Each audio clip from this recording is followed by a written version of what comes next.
Good evening. তো এখন বিকেলবেলা, দেখো বিকেলের আকাশটা কীরকম লাগছে। আকাশে কিন্তু মেঘও নেই, আবার চাঁদ তারাও কিছু ব্যাপার নেই। এখন কিন্তু 5:30 পৌনে 6টা বাজে। তো আমি একটু চা খাবো। আজকে সকাল থেকে কোনো রকম ভিডিও শ্যুট আমি করতে পারিনি, কারণ তোমরা জানো কালকে আমার দাঁতের রুট ক্যানেল হয়েছে। তো তার জন্য আমার প্রবলেম খুব বেশি কিছু হয়নি, বাট তবুও মানে সকালবেলা আর ইচ্ছে করছিল না, শরীরটাও ভাল লাগছিল না। তো সেই জন্য এখন সকাল থেকে সমস্ত বাড়ির কাজ তো করতেই হয়, বলো না, সে তুমি যাই হোক, ঘরের কাজও টুকটাক ছিল যা সবই করেছি। তো এখন সন্ধে থেকে আমি ব্লগটা স্টার্ট করলাম। তো 1 কাপ চা খেলাম নিজেই বানিয়ে আগে, আর এখন একটুখানি হালকা পাতলাই খাচ্ছি। কালকে রাত্রে যেমন স্যুপ খেয়েছিলাম, তোমাদের সাথে শেয়ার করেছিলাম। আজকে সকালবেলা আমি ওটস খেয়েছি, মানে লাঞ্চে, আর ওটস দিয়ে আম দিয়ে এরকম খেয়েছি। আর মানির জন্য ভাত রান্না করেছিলাম, জিম্মাও ভাত খেয়েছিল। তো এখন এসছি, কাচাকুচির সব জামা কাপড়গুলো একটু গুছিয়ে রাখছি, একটু ঘরটা গুছোচ্ছি। কালকে থেকে ঘরটা একটু অগোছালো হয়ে গেছে। তো এই সোফাটাও একটু পরিষ্কার করছি, জিনিসপত্র পাট করে তুলে রাখছি। তা ভাবলাম এই সন্ধে থেকেই কাজগুলোও শুরু করলাম, তাই জন্য তোমাদের সাথেও একটু গল্প করতে চলে এলাম। তো চলো এই সব কাজ সেরে তারপরে আবার রাত্রের কিছু রান্না দেখি কি করি। রাত্রে এখনও ঠিক করিনি রাত্রে কি রান্না করব। রুটি করলে তো আমি খেতে পারবো না, ওরা যদি রুটি খাবে বলে তা রুটি ওদেরকে দেবো, বাট আমি তো খেতে পারবো না রুটি, কারণ এখন একটুখানি দাঁতটা বলেছে একটুখানি রেস্ট, মানে কম চাপ দিতে। তো আমি এখন সকালের কাজগুলো বিকেলে করছি। দেখছো তো আজকে সকালে বেশি কিছু কাজ করতে পারিনি, একটু এনার্জি কম পেয়েছিলাম, তাই জন্য বিকেলবেলায় আজকে আমার দিনই ছিল। ভেবেইছিলাম যে চাদরটা চেঞ্জ করব, বেডশিটটা পাল্টাবো, তো সেগুলোই পাল্টাচ্ছি। আর যখনই বেডশিট পাল্টাই আমি একটু ভ্যাকুয়াম করে দিই, তাহলে ধুলোগুলো চলে যায়। আর এটা হচ্ছে আগারোর ভ্যাকুয়াম ক্লিনার, ভীষণই ভালো। তুমি এটা দিয়ে সব কিছু পরিষ্কার করতে পারবে, কার্পেট, তবে দেখলে তো আমি কুশন পরিষ্কার করি, বেডটাও পরিষ্কার হয়ে যায়, খুব ভালো। এর ছোটো সরু নজল থাকে, সেটা দিয়ে আমি জানলার চ্যানেলগুলোও পরিষ্কার করি, তোমাদের সাথে অনেকবার শেয়ার করেছি সেটাও। তো আজকে এই বিছানাটা আগে পরিষ্কার করে নিচ্ছি, তারপরে সন্ধেবেলা কি রান্না করব দেখবো রাত্রের ডিনারের জন্য। সুবীর ফিরুক, ওকেও জিজ্ঞাসা করব কি খাবে, তারপরে রান্নাটা করব। তো বেডশিটটা দেখো, এই বেডশিটটা পাচ্ছের, এই বেডশিটটা না আমার ভীষণ প্রিয়। সাদার ওপর এত সুন্দর আর ভীষণ ভালো কোয়ালিটি, জানো তো, খুব নরম, এটাতে শুলে না খুব আরাম হয়, খুব ভালো কাপড়টা, খুব ভালো কোয়ালিটি আর কি, বম্বে ডাইংয়ের, বাট খুব ভালো। সব এত ভালো হয় না সব বেডশিট, এটা খুব ভালো কোয়ালিটির। তো বেডশিটটা তো পাল্টানো আমার হয়ে গেল, এবারে তো রান্নার দিকে যাব।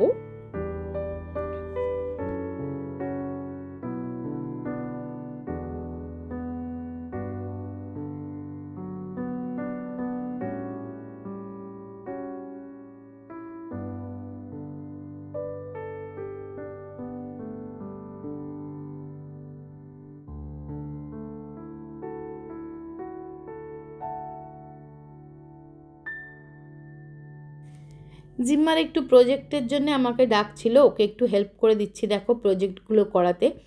আর এই সামার ভ্যাকেশানের মধ্যেই তো কমপ্লিট করে ফেলতে হবে, সামার ভ্যাকেশান কিন্তু আর বেশি দিন বাকি নেই।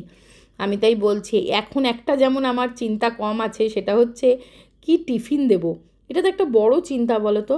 তোমরা প্লিজ আমাকে একটুখানি কমেন্টে লিখো না গো, যে তোমরা কি কি টিফিন দাও, একটু আইডিয়া দিও না গো, তাহলে খুব হেল্প হয় আমার। মানে কি টিফিন কীরকম বাচ্চাদের দেওয়া যায়। আমি তো দিই মাঝে ঘুরিয়ে ফিরিয়ে, কিন্তু মানে এটা একটা বড় চিন্তা থাকে আমার।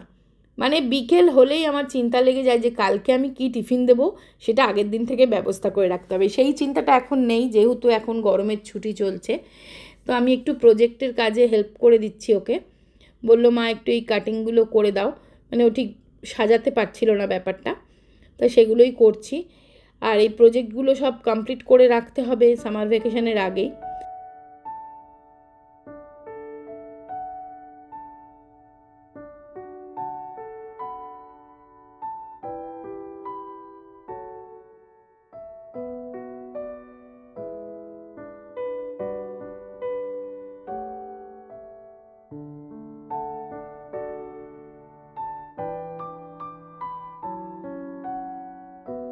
তো একটু খিচুড়ি বসালাম, কারণ আমারও তো একটুখানি নরম খাওয়াই ভালো এখন। আর বৃষ্টিও পড়ছে বাইরে।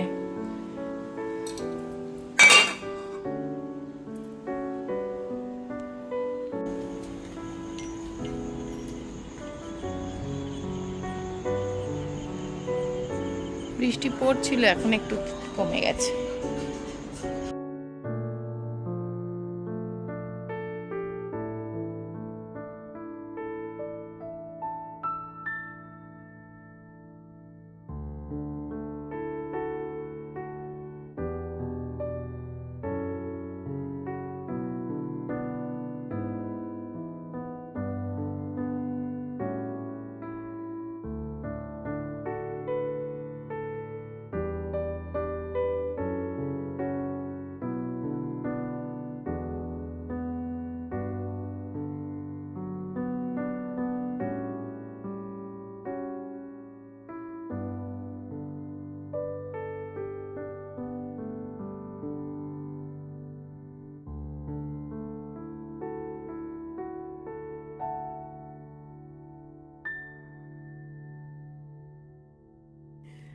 জিম্মা আমাকে একটু হেল্প করে দিচ্ছে, দেখো। আমি আর জানো তো, ঝুমা তো আসছে না, 3-4 দিন আসবে না বললো, তাই জন্য একটু একটু করে কাজ করছি, আর একটু করে বাসন টাসনগুলোও মেজে নিচ্ছি। জমে গেলেই তো একসাথে অনেকটা জমে যাবে না, সেই জন্যে। তা দেখো, খিচুড়িটা কিন্তু আমার মোটামুটি রেডি হয়ে গেল। তা খিচুড়ি একদম তৈরি হয়ে গেছে। আজকে করেছি মুসুর ডালের খিচুড়ি। আর এদিকে জিম্মা খেতে বসেছে ম্যাগি, ওই ম্যাগি বানাচ্ছিল। তো ম্যাগি খেয়ে এখন আবার একটু পড়তে বসবে। আর খিচুড়ি আর ডিমের অমলেট। তো রাত হয়ে গেছে, মানিকে খেতে দিয়ে দিচ্ছি আগে। মানি তো 9টা 9:30 ভেতর খেয়ে নেয়। তো দেখো, মানির ডিমের অমলেটটা আগে ভেজে দিয়ে দিচ্ছি। খিচুড়ি আর অমলেট মানি খাবে, তারপরে সুবীর আসলে আমি আর সুবীরও, আমরা সবাই 3জনেই খাবো আর কি। তোমাদেরকে আমি আগেও বলেছি, আবারও বলছি, যে খিচুড়ি না আমাদের বাড়িতে সবাই খুব ভালোবাসে। ইভেন সায়নও না ভীষণ ভালোবাসে খিচুড়ি, আর এই ডিমের অমলেট তো সায়ন ভীষণ ভালোবাসে। ছোটোবেলায় জানো তো, সায়নকে নিয়ে এমনিতে খাওয়া দাওয়ার সায়নের খুব একটা জ্বালা কোনো দিনই নেই। এই ডাল ভাত আর একটা ডিমের অমলেট হোক বা ডিম সিদ্ধ হোক, ওকে দাও, ও খুব আনন্দ করে খেয়ে নেয়, এখনও তাই। আর এই ডিমের অমলেট করলেই ওই জন্য আমার সায়নের জন্য খুবই মন কেমন করে। তো যাই হোক, ও ওখানে বানিয়ে হয়তো খায় বা কিনেও হয়তো খায়। আমি তো যখনই ফোন করে, বিকেলবেলা ফোন করলে জিজ্ঞেস করি লাঞ্চে কী খেলি, রাত্রে ফোন করে যখন, তখন আবার জিজ্ঞেস করি ডিনারে কী খেলি বা কী খাবি। তো ও তখন এইরকম বলে যা খেয়েছে। আসলে কি জানো তো, বাচ্চা কাচ্চা বাইরে থাকলে একটা চিন্তা তো থাকেই, আর মনটা সবসময় দেখবে তোমার মনটা ওদের কাছেই পড়ে থাকে, মনে হয় ওরা কি খেলো কি না করলো। তাই জন্যে আমিও সেই রকম জিজ্ঞাসা করি। তবে বেশিরভাগ সময় অফিসে খায়, অফিসে এমনি খাওয়া দাওয়া ভালোই, ওখানেই খেয়ে নেয়। আর রাত্রেবেলা কোনো দিন অফিস থেকে খেয়েও ফেরে, আবার কোনো দিন হয়তো বাড়ি এসে বানিয়ে নিল কিছু। আর শনি রবিবারও অনেক সময় বাড়িতে বানিয়ে নেয়, বা বন্ধুরা আসলে হয়তো একসাথে কিছু বানালো। আবার অনেক সময় বলে যে মানে বন্ধুদের সাথে প্ল্যান করে বাইরে খেতেও যায়। এরকম আর কি, নিজের জীবন নিজে ঠিকভাবে এনজয় করছে, এটাই তো, তাই না? তো চলো, আমার আর সুবীরের জন্য ডিমের অমলেটটাও বানিয়ে ফেলছি। একসাথে 2টো ডিম গুলে নিয়ে আমি, সুবীর আর জিম্মা খাবো। জিম্মা আবার খুব একটা ডিমের অমলেট পছন্দ করে না। তো যাই হোক, আমাদের 3জনের খাবারই সার্ভ করে নেবো এক্ষুনি। তো দেখো, আমি অমলেটটা বানিয়ে একটুখানি সাইড থেকে মুছে টুছে নিচ্ছি, একেবারেই কাজ সেরে ফেলছি আর কি। তো আমরা 3জনের খাবার বেড়ে নিচ্ছি। তো ভিডিওটা আজকের এখানেই শেষ করে দিচ্ছি। সবাই খুব ভালো থেকো, সুস্থ থেকো, আনন্দে থেকো, অবশ্যই সাবধানে থেকো। তো আবার দেখা হবে একটা ইন্টারেস্টিং ভিডিও নিয়ে। আর ভিডিও ভালো লাগলে বন্ধুরা একটা লাইক দিও, তোমাদের এই লাইকগুলো না আমার কাজের অনেক বড় ইন্সপিরেশন। আর তোমাদের যে মিষ্টি মিষ্টি কমেন্টসগুলো, সেগুলো কিন্তু আমি খুব আনন্দ করে পড়ি।